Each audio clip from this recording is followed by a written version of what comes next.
When I try to analyze a piece of art for this channel, particularly one where the meaning is especially mysterious, the first thing I often do is seek out interviews with the creator or creators. Most of the time, I've found that their commentary won't explicitly reveal their art's intended meaning, but will give me enough clues to help me understand it better. That said, in my time analyzing art online, I have encountered two instances where an artist's commentary was either unreliable or they were just lying.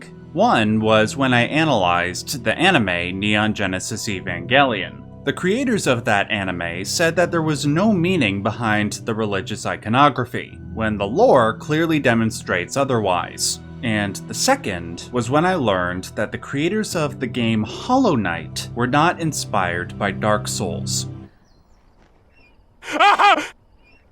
No, they really said that. The co-director of Hollow Knight, William Pellin, said that he had not even played Dark Souls until after making the game.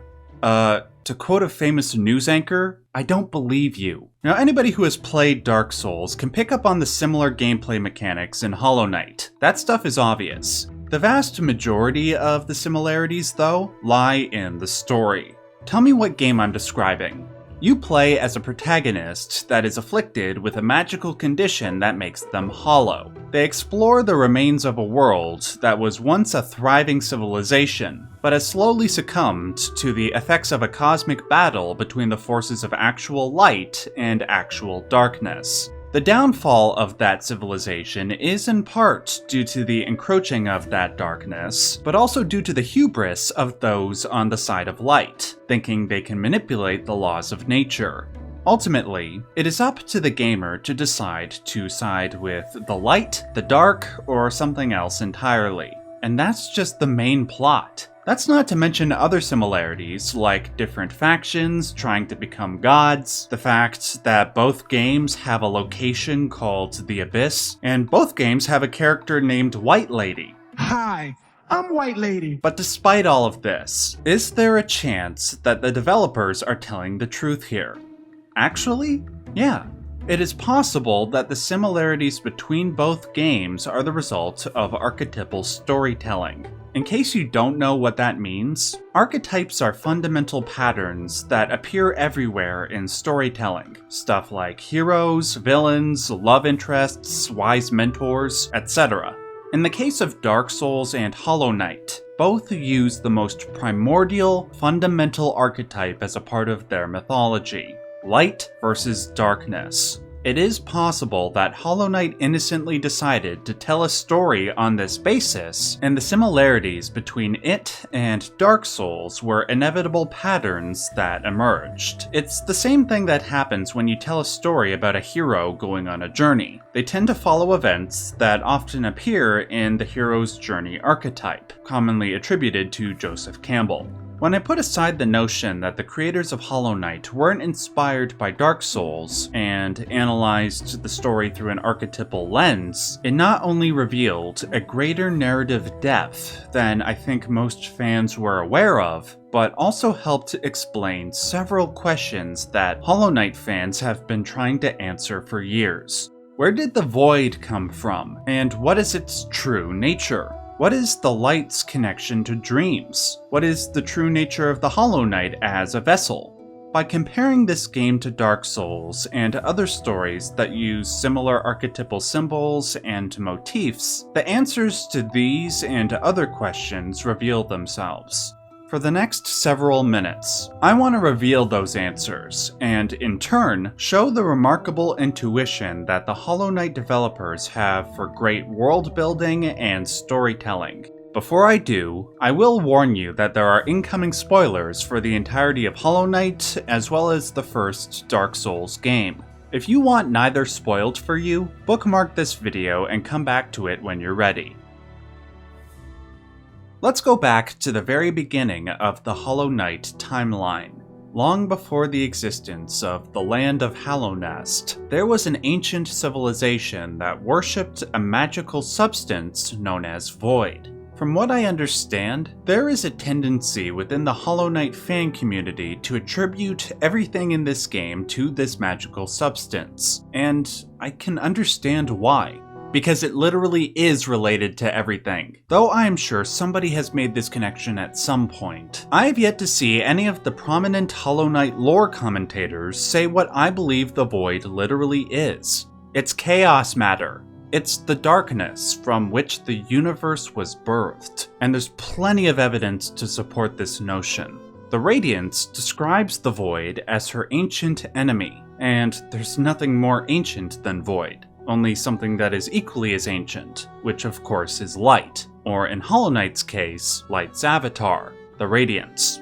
A lore tablet in the White Palace uses the words potential and eternity to describe the Void. This is because the Void has existed for literal eternity, and contains within it the potential for every person, place, thing, concept, or whatever that exists in the cosmos. It is only when light acts upon this potential, when order is made out of that chaos, that that potential is drawn forward. These conceptions and descriptions of Void are so old, and have shown up in countless forms of fiction and religious traditions. One common example that I talk about a lot on this channel is the alchemical conception of Void. The alchemists used the word rotundum to describe the Void, and illustrated it as a perfect circle of black. The circle signifying the shape of the cosmos, as well as the infinite potential contained within. In Hollow Knight, we often see black balls of Void, microcosms of the macrocosmic rotundum rising up from the abyss. There are other pieces of evidence to support my interpretation of Void in Hollow Knight, but I will get to those in a few minutes. For now, I want those watching this to think about whether or not the developers made these descriptions and illustrations of Void consciously, intentionally, or if this is an example of unconscious archetypes manifesting. Keep that question in mind as we continue. We learn from a character known as the Mask Maker that the ancient civilization died off because of their attempts at expansion. I believe that the Radiance, as the avatar of light and order, saw this overexpansion of darkness and chaos as threatening, that they might attempt to subsume light and order. Thus, it sought to restore balance by battling the members of the ancient civilization. Whether it was immediately following their victory or sometime after, the Radiance and the higher beings associated with light and order sought to expand their influence, and ideally, they would succeed where chaos could not. But as any metaphysics student will tell you, chaos/darkness cannot exist without order/light, and the belief that one can ever subsume the other is folly. Going back to Dark Souls, that game reflects this tension between opposites as well as their mutual necessity. For every age of fire, which is Dark Souls' equivalent of light, there must be a cycle into the age of dark. To try and oppress one's opposite, as the character Gwyn does in Dark Souls, or the Radiance in Hollow Knight, is unnatural and will lead to disastrous consequences. Before we detail those consequences, however, I want to focus in on a unique power that the higher beings and their followers possess. When I announced my intentions to play Hollow Knight to my community, a couple of my commenters noted that the game had a couple of parallels with another religious tradition that I have discussed frequently on this channel, a heretical division of Christianity known as Gnosticism. In that religion, there is this concept of the pleroma, which can best be understood in opposition to the Void. If the Void is a chaotic disunity of infinite potential, then the pleroma can be understood as a perfect, ordered unity of infinite potential. It is the domain of the highest God, known as the monad.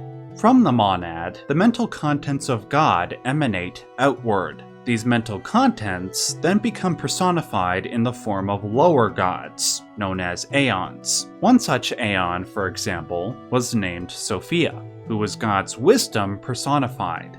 At one point, Sophia left the pleroma and went into the void below. There, she birthed the known universe. In the simplest terms, it was the highest god's thought, his mind, that helped birth the physical universe. It made order out of that chaos.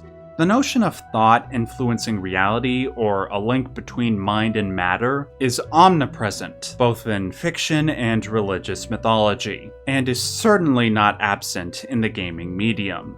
For instance, Final Fantasy X drew upon this idea, with their concept of pyreflies. The pyreflies, these little microcosms of the pleroma, take physical form when influenced by thought. One example are the summons from that game, which are, in case you didn't know, called aeons. Bringing things back to Hollow Knight, there are many instances where mental contents like thoughts and dreams influence reality. The dreams of the higher being, known as Un, brought forth the life and vegetation in the land of Greenpath. The three dreamers, Hera, Lurien, and Monomon, dream in order to protect the seal on the black egg, which houses the titular Hollow Knight. Sometimes, the lines between dreams and reality will be blurred, like when you acquire the Lifeblood core charm. On your way there, you will be surrounded by Dreamcatcher mandalas, signifying that you unknowingly entered a dream. And these are just a few of many examples. Though this is interesting in itself, it is not the primary reason I invoked Gnosticism. To explain that primary reason, I will bring things back to Hollow Knight's main story. It seems to me that part of the light's response to the downfall of a civilization worshipping void was to gift sentience to the bugs that lived there, a gift bestowed to them by the Radiance's former emissary, the Pale King. That sentience would gift them the same power that the higher beings had of making order out of chaotic potential, which in their case would be civilization out of nature. Though the civilization thrived for a time, it suffered the same fate that the kingdom before them did. It overextended itself, but instead of creating too much chaos, it created too much order. This took two key forms. On the one hand, when there's too much order keeping chaos out, there is nothing to stimulate growth or preserve an ethical framework. They had become, to quote the King Hollow Knight theorist, Mossbag, complacent with their comfort. Thus, some of the denizens of Hallownest began to fall prey to sinful behavior, in the form of vanity, cowardice, and gluttony. On top of this, the Pale King and the Hallownest population began to forget the Radiance. Out of disgust and jealousy, the Radiance acted through the light that was gifted to the bugs of Hallownest. It infected their dreams, which in turn infected them and their world, which was also birthed by dreams. Now one might say for certain bugs, such an action might be just, but is it for all of them? Though the Radiance fights on the light side, does that necessarily mean it's automatically good? This is the same question that the Gnostics struggled with in regards to the Christian God. In the most simplified terms, they were trying to explain why there was so much unbearable suffering in the world, and why God would allow its existence if God was purely good. Their particular answer to this question was a belief that the world was ruled over by a malevolent demiurge, which they linked with the God of the Old Testament, and the true benevolent God was the Monad, which they linked with the God of the New Testament. The Gnostics believed that to overcome this wretched world ruled over by the demiurge is to engage in a spiritual process known as Gnosis.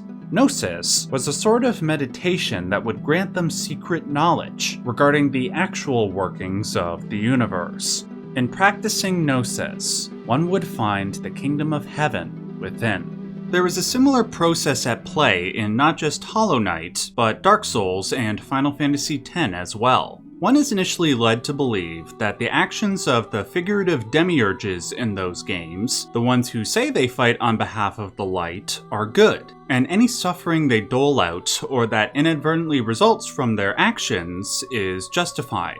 But as we see in all those games, those beliefs are eventually betrayed. then the primary characters in all three games must contend with these revelations and choose the path that they believe to be the most moral. As for Hollow Knight, there are a few paths to choose from. The aforementioned Pale King presided over Hallownest when the Radiance's infection sprang out. He needed to find a way to stall the spread.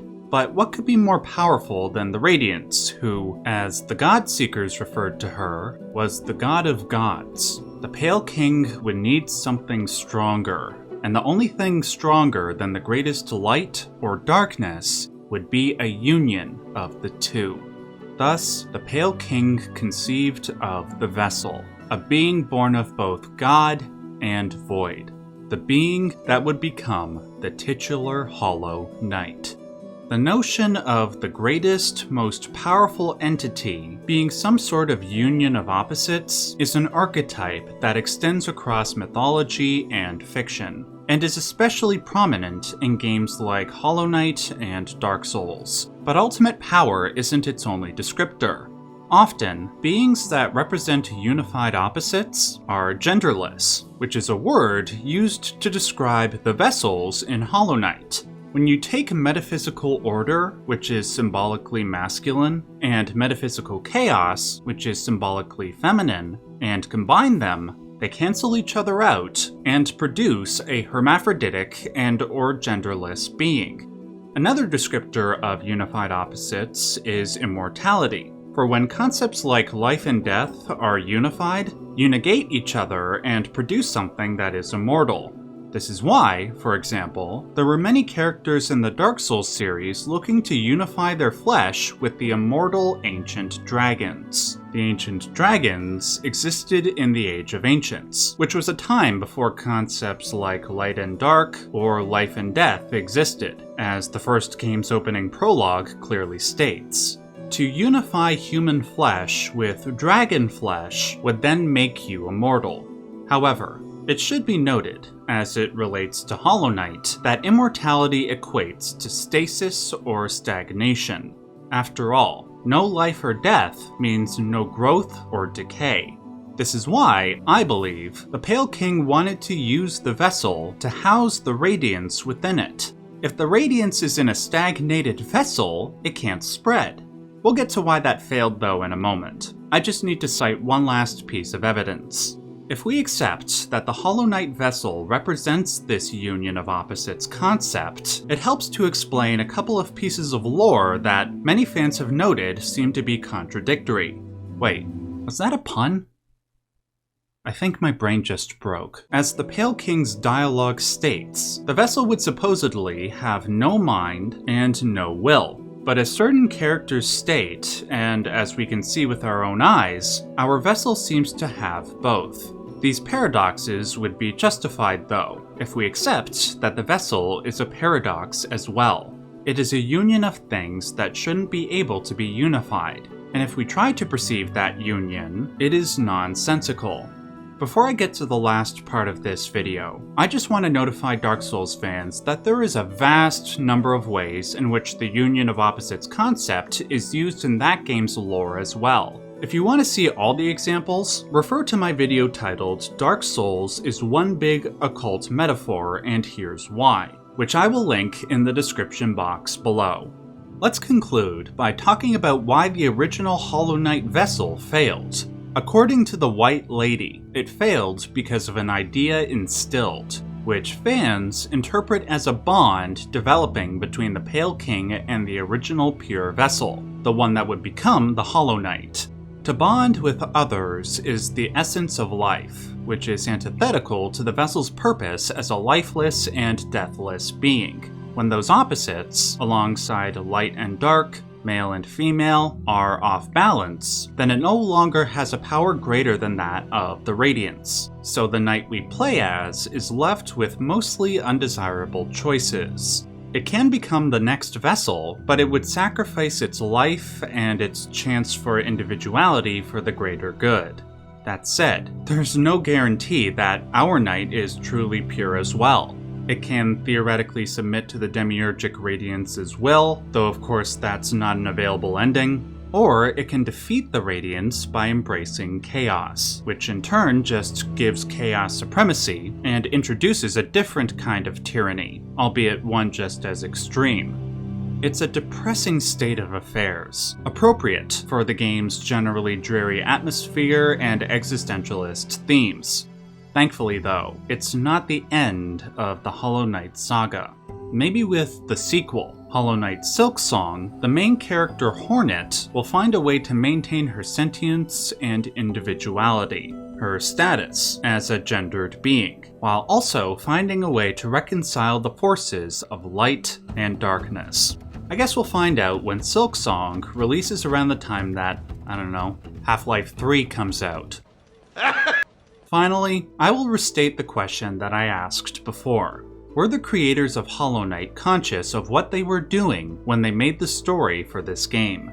Did they just borrow all of these ideas from Dark Souls? Or did these symbols and archetypes manifest unconsciously? I can see the argument for the former, but given how often I've seen these concepts show up in fiction, I am just as open to the latter possibility. Thank you so much for watching. If you enjoyed this video, please hit that like button, that helps me out a lot, and leave a comment if you have any thoughts on any of the things that I said in this video. Until next time, remember to stay safe and stay yellow.